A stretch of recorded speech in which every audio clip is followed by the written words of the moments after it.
في زبونه طلبت مني اوردر عملته وبعته لها.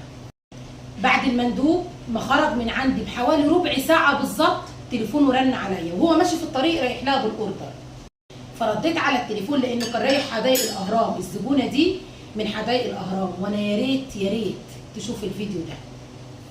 فجيت ارد على التليفون لقيت اللي بيكلمني شخص غريب وبيقول لي صاحب المكنه دي عمل حادثه.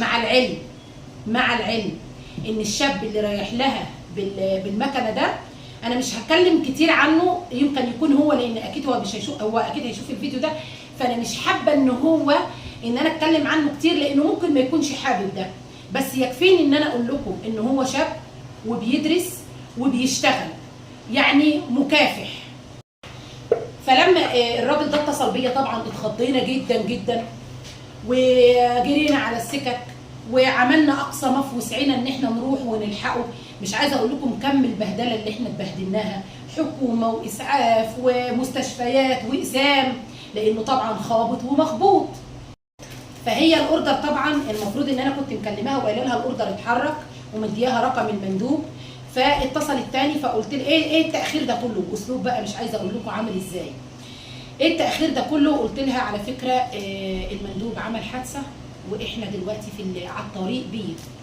المهم ايه الحوارات دي؟ على فكره السكرينات معايا على التليفون عشان لو ردت انا هرد، لان انا مش عايزه اقول لكم انا ما شفتش ولا هشوف، وتعاملت مع كل الفئات اللي في الدنيا، انا ما شفتش زي الست دي في حياتي.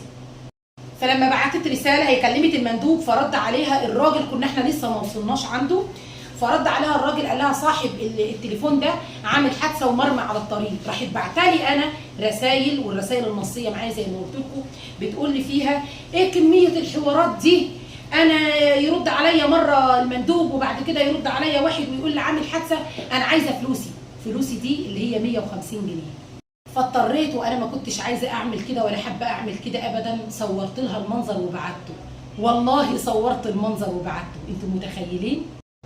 فطبعا سكتت، بس سكتت كتير؟ لا، سكتت لحد تاني يوم، وده اللي ربنا رحمني بيه. انا عايزه اقول لكم ان انا مختصره لكم الكلام والحوار اللي دار بيني وبينها لدرجه ان انا بقيت اقول لها اسكتي ما تكمليش انت ما تعرفيش اللي احنا فيه، واضطريت بقى ان انا اصور لها. فطبعا عايزه اقول لكم ان امبارح بقى اللي هو تاني يوم ده، انت هتبعتي الفلوس ولا مش هتبعتيها؟